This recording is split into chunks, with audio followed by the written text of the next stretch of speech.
Assalamu alaikum. Welcome to our channel aari class. இது பேசிக் கோர்ஸோட second class. இந்த கிளாஸில் cloth fixing and needle practice பற்றி தான் பார்க்க போகிறோம். நம்ம கிளாஸ் டீட்டெயில்ஸ் தெரியும்னா ப்ரீவியஸ் வீடியோஸை செக் பண்ணிக்கோங்க. ஃபஸ்ட்டு cloth fixing பற்றி பார்க்கலாம். அதுக்கு இந்த மாதிரி ஃப்ரேம் அண்ட் நம்ம யூஸ் பண்ண போகிற பாப்லின் கிளாத்தையும் எடுத்துக்கோங்க. இந்த ஃப்ரேமில் இன்னர் ஃப்ரேமை ஃபஸ்ட்டு கீழே வச்சுட்டு அதுக்கு மேலே இந்த பாப்லின் கிளாத்தை இப்படி நல்லா விரித்து வச்சுக்கோங்க.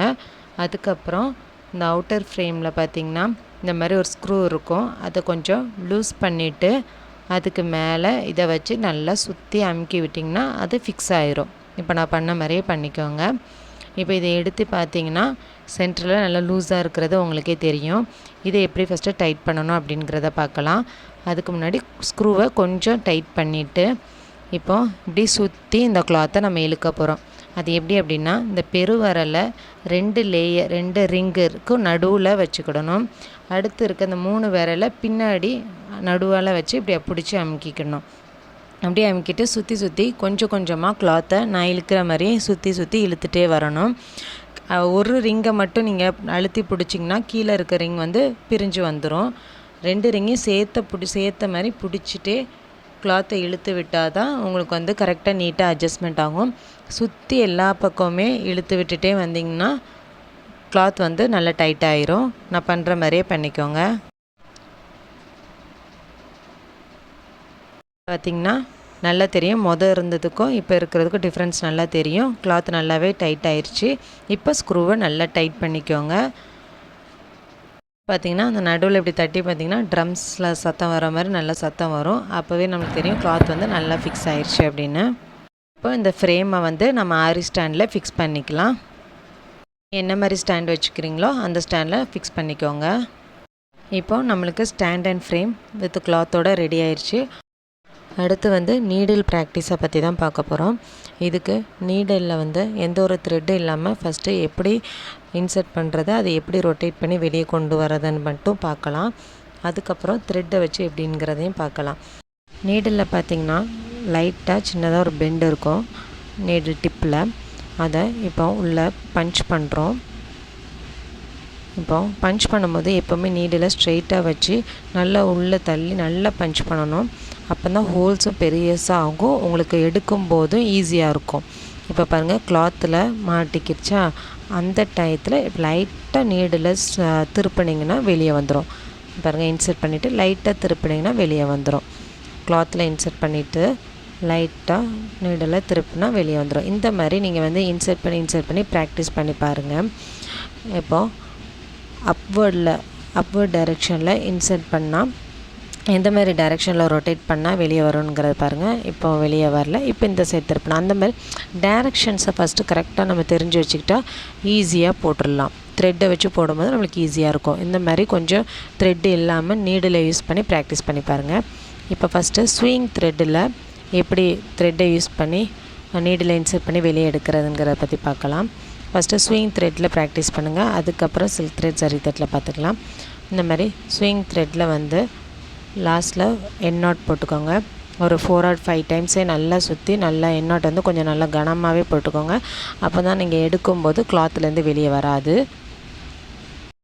த்ரெட்டை இந்த மாதிரி நடு விரலையும் பெருவிரலாலையும் நல்லா பிடிச்சிட்டு அந்த த்ரெட்டை ஆள்காட்டி விரலில் ஒரு சுற்றிக்கோங்க. திரும்ப பாருங்கள், நடு விரலையும் பெருவிரலையும் நல்லா த்ரெட்டை நாட்டை பிடிச்சி வச்சுட்டு அடுத்து அந்த த்ரெட்டை ஆள்காட்டி விரலில் சுற்றுறோம். நல்லா பார்த்துக்கோங்க. திரும்பவும் பண்ணியிருக்கேன். இதே மாதிரி சுற்றி இப்போது ஃப்ரேம் கீழே காமிக்கிறேன். நம்ம லெஃப்ட் ஹேண்டை ஃப்ரேம் கீழே கொண்டு வந்துட்டோம். இப்போ நீடில் பஞ்ச் பண்ணிவிட்டு அந்த த்ரெட்டை அந்த நீடிலால் எடுக்கிறோம். இதில் ஃபஸ்ட் டைம் சுற்ற வேண்டாம். அந்த நீடில் கிட்ட நம்ம கையை கொண்டு போய் பஞ்ச் பண்ணாலே அதில் ஆட்டோமேட்டிக்காக மாட்டி வெளியே வந்துடும். அதில் நாட் அந்த கிளாத்தில் டச் ஆனோடனே உங்களுக்கு தெரிஞ்சிடும். இப்போ மேலே இழுத்து பார்த்திங்கன்னா நாட் டைட் ஆயிடுச்சு, டச் ஆயிடுச்சு அப்படிங்கிறது தெரியும். கீழே மீதி இருக்க ஸ்விங் த்ரெட்டை நம்ம லெஃப்ட் ஹேண்டால் எப்போவுமே ஹோல்ட் பண்ணியே வச்சுக்கணும். அதேமாதிரி இப்போது அதை அட்ஜஸ்ட் பண்ணுறதுக்கு மேலே இருக்க லூப்பை அட்ஜஸ்ட் பண்ணுறதுக்கு கீழே இருக்க அந்த ஸ்விங் த்ரெட்டை பிடிச்சிருக்கோம்ல, அதை லேசாக இழுத்திங்கன்னா அது அட்ஜஸ்ட் ஆயிரும். லூப் சின்னதாக இருக்கிறதுக்கு பெருசாகிறதுக்கு. திரும்ப நான் பஞ்ச் பண்ணுறேன்.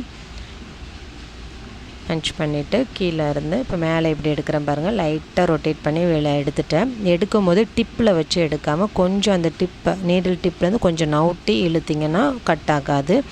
நெக்ஸ்ட்டு அடுத்த கொஞ்சம் லூப் வந்து இப்போ ஃபஸ்ட்டு பெரிய பெரிய லூப்பாகவே போட்டு பழகுங்க, அதுக்கப்புறம் சின்ன சின்னதாக போட்டுக்கலாம். பெரிய லூப்பாகவே போட்டிருக்கேன் பாருங்கள். இப்போ பஞ்ச் பண்ணிவிட்டு திரும்ப கீழே நூலை வந்து சுற்றிட்டு மேலே அதே மாதிரி எடுக்கிறோம். மேலே பாருங்கள், கீழ் பஞ்ச் பண்ணிவிட்டு கீழே ஒரு சுற்று சுற்றிட்டு இப்படி மேலே எடுக்கிறோம்.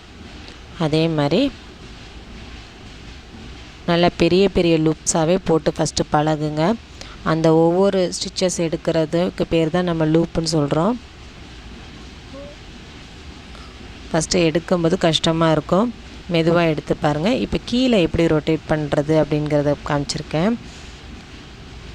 மேலே சுற்றுவோம், கீழே நம்ம டவுன்வேர்ட்ஸில் போட்டுக்கிட்டு இருக்கோம், அதனால் த்ரெட்டை அப்வேர்டில் ஒரு சுற்று சுற்றிட்டு எடுக்கிறோம். திரும்ப அதே மாதிரி பஞ்ச் பண்ணுறேன், அப்வேர்டில் ஒரு சுற்று சுற்றிட்டு அப்படி நீடில் எடுத்திங்கன்னா த்ரெட்டை வந்து ரொம்ப டைட்டாகவும் பிடிக்க வேண்டாம், கொஞ்சம் லூஸாக நார்மலாக பிடிச்சிங்கன்னா உங்களுக்கு ஈஸியாக இருக்கும். டைட்டாக இருந்தால் நீடில் வெளியே எடுக்கிறது கஷ்டமாக இருக்கும். பாருங்கள், இந்த மாதிரி பொறுமையாக போட்டு பாருங்கள். ஒரு 4-5 தடவை ஃபஸ்ட்டு ஸ்விங் த்ரெட்டில் ட்ரை பண்ணி பார்த்துக்கிட்டே இருங்க.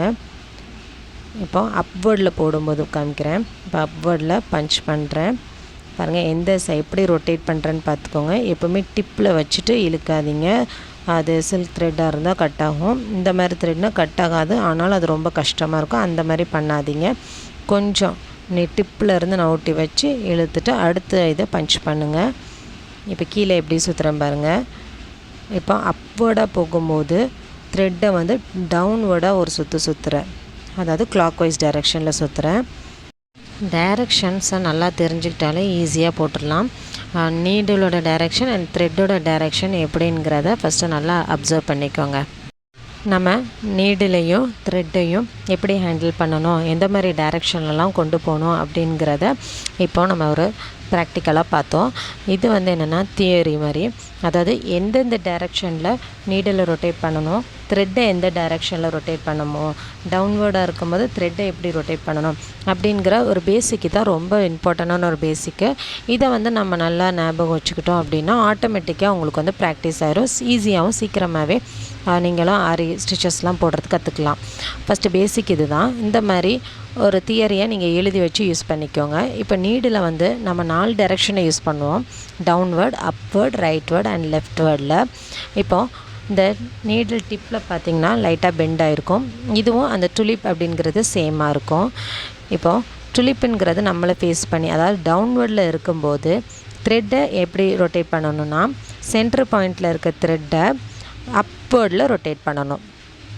இப்போது நீடில் வந்து டவுன்வேர்ட்ஸில் இருக்கும்போது த்ரெட்டை சென்டர் பாயிண்டில் இருந்து அப்வேர்டில் நம்ம ரொட்டேட் பண்ணணும். அதே மாதிரி இப்போது நீடில் வந்து அப்வேர்டில் இருக்கும்போது, அதாவது டுலிப்புங்கிறது அப்வேர்டில் ஃபேஸ் பண்ணி இருக்கும்போது த்ரெட்டை வந்து சென்டர் பாயிண்ட்லேருந்து டவுன்வேர்டில் ரொட்டேட் பண்ணணும். அதே ரைட் வேர்ட்னா டுலிப் நீடுங்கிறது டுலிப் அப்படிங்கிறது ரைட் வேர்டில் இருந்துச்சுன்னா அதேமாதிரி த்ரெட்டை சென்டர் பாயிண்டில் பிடிச்சி லெஃப்ட் வேர்டில் ஒரு சுற்றணும். அதே மாதிரி இப்போ நீடில் வந்து லெஃப்ட் வேர்டு, டுலிப் அப்படிங்கிறது லெஃப்ட் வேர்ட் பக்கம் இருக்கும்போது நம்ம த்ரெட்டை சென்டர்லேருந்து பிடிச்சி ரைட் வேர்டில் ஒரு சுற்றணும்.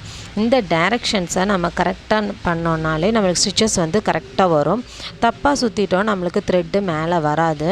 இதை வந்து நீங்கள் ஸ்டார்டிங்கில் எழுதி பக்கத்தில் வச்சுக்கோங்க. பிகினர்ஸாக இருக்கும்போது இந்த ஸ்டிச்சஸை போடும்போது நம்ம எந்த சைட் சுற்றணும் அதை பார்த்து நீங்கள் பண்ணிங்கன்னா கொஞ்சம் ப்ராக்டிஸ் ஆக ஆக ஆட்டோமேட்டிக்காக ஹேண்ட் கரெக்டாக வந்துடும்.